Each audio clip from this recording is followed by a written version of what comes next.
بسم اللہ الرحمن الرحیم۔ تو میں اور آپ اپنے آپ کو انسان ثابت کریں۔ آج موقع ہے۔ سے ثابت نے اجے حواس تیرے، سے ثابت نے اجے حواس تیرے، کر لے نیکیاں رج کے تو، اڑیا رب رسول کیوں پل بیٹھو، آ رب رسول ول پج کے تو، آئی موت ایتھے رہ سن کم تیرے، نیکیاں کر لے پج کے تو، کی آکھ سن لوگ یعقوب تینوں، جب ٹر پیوں سر منہ کج کے تو۔ وہ وقت آئے گا جب تنیاں باندھ دی جائیں گی، جب دونوں جانب سے کفن باندھ دیا جائے گا، پھر پردہ ہٹا ہٹا کے دیکھا جائے گا، پھر بند کر دیا جائے گا۔ وہ لمحے کتنے دردناک ہوں گے، وہ گھڑیاں کتنی دردناک ہوں گی۔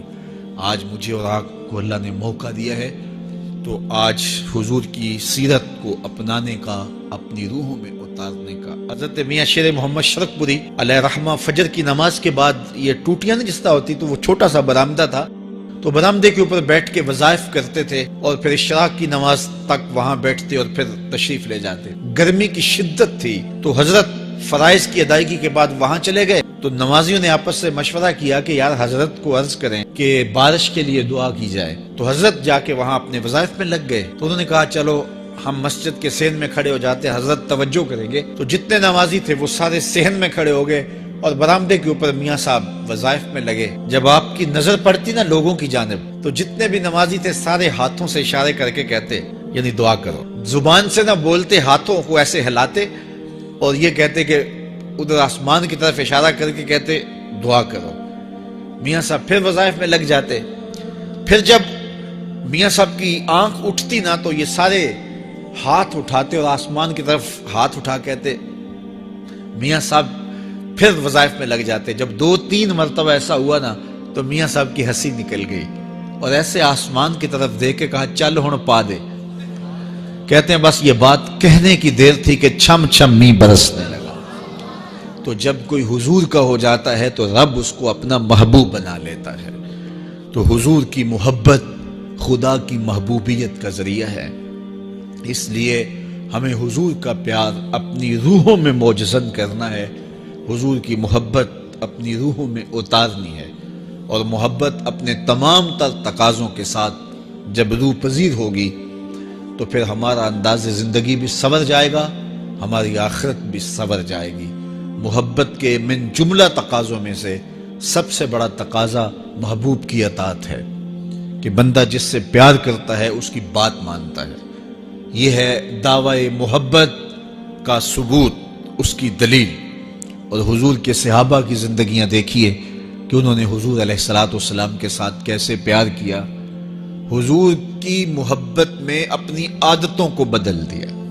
حالانکہ عادتیں نہیں بدلی جاتی، 2 سکے بھائی ہوں، رشتہ کتنا گوڑا ہے، اور ایک گھر میں پرورش پائی ہے، ایک گود میں پلے ہیں، ایک باپ کے گہوارہ تربیت میں رہے ہیں، لیکن طبائع میں اختلاف یہ ایک فطری بات ہوتی ہے۔ ہمارے پاس لوگ آتے ہیں، 2 سکے بھائی ہوتے ہیں، ایک کی طبیعت ادھر کو جا رہی ہوتی ہے، دوسرے کا مزاج ادھر کو جا رہا ہوتا ہے، ایک سخت نرم مزاج ہوتا ہے اور دوسرے کی آنکھوں سے انگارے پھوٹ رہے ہوتے ہیں، ایک معاف کر دینے والا ہوتا ہے، ایک سخت غصیلہ ہوتا ہے، ایک کی طبیعت کے اندر تلخی کی چنگاریاں ہوتی ہیں اور ایک کی طبیعت کے اندر نرمی کے پھول ہوتے ہیں۔ آپ نے بھی دیکھا ہوگا، تو یہ ایسا ہوتا ہے۔ اب اسی طرح کھانے پینے کی چیزوں میں طبائع کا اختلاف یہ فطری بات ہے، ایک کو ایک چیز پسند ہوتی ہے، دوسرے کو وہ چیز پسند نہیں ہوتی ہے۔ بعض اوقات ماں کو مسئلہ ہوتا ہے کہ یہ چیز اگر میں تیار کرتی ہوں تو میرا دوسرا بیٹا نہیں کھاتا، تو اس کے لیے بعد سے الگ سے کوئی چیز تیار کرنی پڑتی ہے کہ اس کی ڈیمانڈ یہ ہے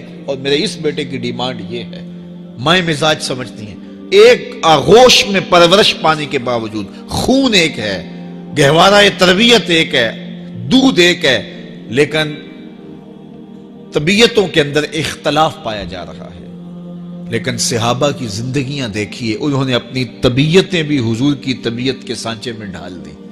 حضرت انس بن مالک کو کسی نے دیکھا کہ وہ شوربے سے کدو کے ٹکڑے نکال نکال کے کھا رہے ہیں، تو کہا یہ کیا کر رہے ہو؟ کہا میں نے ایک دن حضور کو یوں کرتے ہوئے دیکھا تھا۔ تو طبائع کا اختلاف یہ ایک فطری اختلاف ہوتا ہے، لیکن صحابہ نے اس کو بھی چھوڑا اور حضور کی محبت کے سانچے میں ڈال دیا۔ پھر اس چیز کا انتظار نہیں کیا کہ حضور کا فرمان کیا ہے، حضور کی چاہت پہ اپنے مزاج کو بدلا۔ اللہ اکبر۔ حضور علیہ الصلوۃ والسلام مدینہ المنورہ کی گلی سے گزر رہے تھے، ایک گنبد نما مکان بن رہا تھا، اور ایسے مکان حضور کو پسند نہیں تھے۔ تو آقا کریم علیہ السلام نے پوچھا یہ مکان کس کا ہے؟ کہا فلاں انصاری کا ہے۔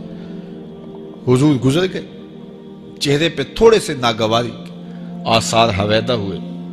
کسی نے اس صحابی کو بتا دیا کہ حضور گزرے تھے، تیرے مکان کو دیکھا، شاید پسند نہیں آیا۔ 2-4 دن کے بعد حضور دوبارہ گزرے، دیکھا کہ وہاں ملبے کا ڈھیر پڑا ہوا تھا۔ فرمایا اس صحابی کو بلایا گیا، کہا میں پرسوں ترسوں گزرا تھا، تیرا مکان دیکھا تھا، یہ کیا ہوا؟ عرض کی میں نے گرا دیا ہے۔ فرمایا کیوں؟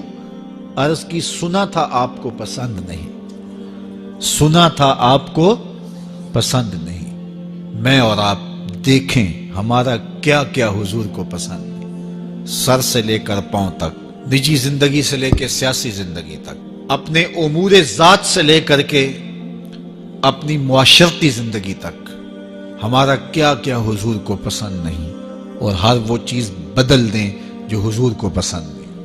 محمد دی زیارت محمد دے رنگ وچ، اے ٹھگ بازیاں جانے پیارا محمد صلی اللہ علیہ وسلم۔ میرے شیخ کامل کا ایک شعر ہے، اور وہ شعر اتنا وزنی ہے کہ اگر میرے پاس جواہر لال موتی ہوں اور میں ایک پلڑے میں ڈال دوں اور ایک پلڑے میں یہ شعر رکھ دوں تو یہ شعر پھر بھی بھاری ہوگا۔ یاری لا تو پاک نبی سنگ، اے پر پوری یاری، پھر درود قبول ہے تیرا لکھ نہ لوں ایک واری۔ 1.25 لاکھ مرتبہ درود پڑھنا ایک طرف، اور ایک دفعہ حضور کی ذات پہ درود پڑھنا، ان کی محبت کے سانچے میں یوں ڈھل کر کے جو وہ کہتے ہیں وہ میری زندگی کا عمل ہے، یہ اس سے وزنی ہے، یہ اس سے بھاری ہے۔ تو حضور کی محبت، حضور کے ایک صحابی تھے، وہ حضور کو ملنے آئے، اور آئے تھے بحرین سے۔ اچھا، انہوں نے حضور کو سلام کیا تو حضور نے رخ پھیر لیا، ناراضگی کا اظہار کیا۔ تو وہ سمجھے کہ شاید حضور نے ایسے ہی رخ پھیرا، تو جدھر حضور نے رخ پھیرا وہ ادھر جا کے سلام کرتے ہیں، تو حضور نے پھر رخ پھیر لیا۔ سمجھ گئے کہ حضور ناراض ہیں۔ اب انہیں سمجھ یہ نہیں آ رہی تھی کہ ناراضگی کا سبب کیا ہے۔ وہ اصحاب رسول سے پوچھنے لگے کہ حضور مجھ سے ناراض لگتے ہیں، آپ میں سے کوئی بتا سکتا ہے کہ حضور کیوں ناراض ہیں؟ اللہ اکبر۔ آج تو کوئی بڑا باپ ہو، مرشد ہو، استاد ہو، ناراض ہو جائے اور شاگرد کو ناراضگی کی وجہ معلوم نہ ہو تو وہ الٹا ناراض آگے سے ہو جاتا ہے کہ میں نے جرم کیوں کیا ہے کہ استاد کا مزاج بگڑ گیا ہے۔ اللہ اکبر۔ لیکن ذرا دیکھیے، رنگ دیکھیے محبت کے، وہ صحابہ سے پوچھتا پھرتا ہے کہ حضور مجھ سے ناراض ہیں، مجھے بتائیے کہ کیا سبب ہوا۔ تو انہوں نے کہا کہ یہ تیرے ہاتھ میں جو سونے کی انگوٹھی ہے، اس سے حضور ناراض ہے، کیونکہ حضور اس کو منع کر چکے ہیں۔ امت کے لیے سونا چاندی حضور نے امت کے مردوں کے لیے منع فرما دیا، صرف 4.5 ماشے سے کچھ کم کی انگوٹھی چاندی کی، اور وہ بھی عدد میں 1 ہو، شریعت نے جائز رکھی ہے۔ اگر 2 ماشے کی 2 ہوں گی تو پھر بھی جائز نہیں۔ عورت کو جائز ہے 10 انگوٹھیاں پہنے، سونے کی پہنے، چاندی کی پہنے، یہ اس کا زیور ہے۔ مرد کو زیور کی ضرورت نہیں ہے، زینت کی ضرورت نہیں ہے، لہٰذا مرد کے لیے 1 انگوٹھی رکھی گئی ہے، وہ بھی اس لیے کہ اگر وہ کہیں مشکل میں ہو تو اس کو بیچ کر کے 2 وقت کا کھانا لے سکے۔ باقی اس کے لیے انگوٹھی 4.5 ماشے سے کم کا چاندی یا سونا 1 ماشا ہی کیوں نہ ہو، اس کے لیے جائز نہیں ہے۔ تو اس نے سونے کی انگوٹھی پہن رکھی تھی، لیکن اسے حرمت کا پتہ نہیں تھا، تو اس نے کہا کہ حضور مجھ سے کیوں ناراض ہیں؟ تو صحابہ نے کہا شاید یہ اس انگوٹھی کی وجہ سے ناراض ہیں۔ تو اس نے یہ نہیں کہا کہ مجھے تو پتہ ہی نہیں تھا، میرا کیا قصور۔ خیر، اس نے انگوٹھی اتار کے حضور کو پیش کرتے کہا حضور آپ اس وجہ سے ناراض ہیں؟ حضور نے انگوٹھی پکڑی اور ایسے پھینک دی، ناراضگی کی وجہ ختم ہو گئی، وہ بیٹھ گیا، بات شروع ہو گئی۔ اللہ اکبر۔ جب سلسلہ کلام ہوتا رہا، جب مجلس برخاست ہوئی، لوگ اٹھ کے گھروں میں جانے لگے، وہ بھی اٹھا اور الٹے پاؤں سے پیچھے چلا، تو کسی نے اس کو کہا وہ انگوٹھی تو اٹھا لو، سونے کی انگوٹھی ہے، قیمتی ہے، چلو تمہارے لیے پہننا جائز نہیں، تمہاری بیوی کے لیے تو جائز ہے، تو اس نے کیا جواب دیا سنیے. اس نے کہا واللہ لا آخذہ وقد طرحہ رسول اللہ صلی اللہ علیہ وسلم، اللہ کی قسم میں اس انگوٹھی کو کبھی بھی نہیں اٹھاؤں گا جس کو میرے حضور نے پھینک دیا ہے.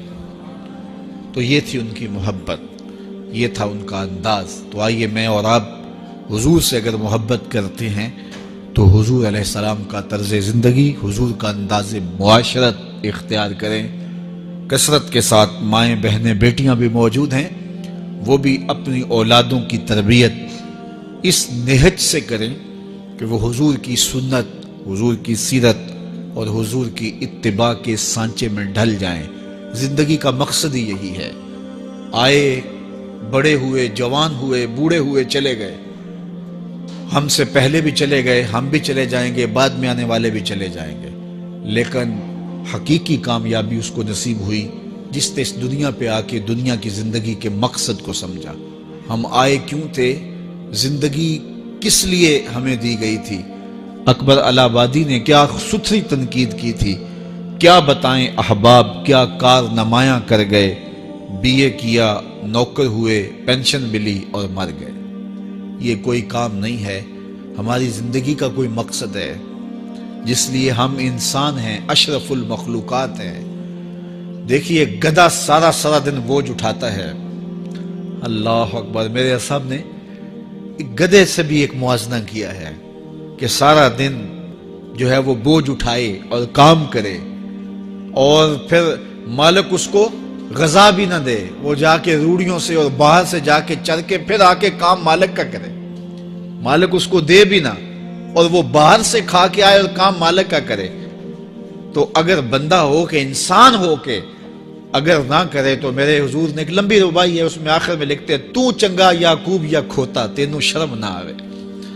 کہ اگر وہ ایک گدھا بھی کام کرے، اپنی پیٹھ پہ بوجھ لا دے اور تو اپنے مالک کے لیے کچھ نہ کرے اور ساری نعمتیں مالک نے تجھے دی ہیں اور عزتیں اور آبرویں تیرے نام کی ہیں اور تو اس کا حق ہی ادا نہ کرے تو پھر کس طرح تیرے سے. تو پھر اولئک کالانعام بل ہم اضل. فرمایا تو چوپایا ہے بلکہ چوپایوں سے بھی بدتر ہے.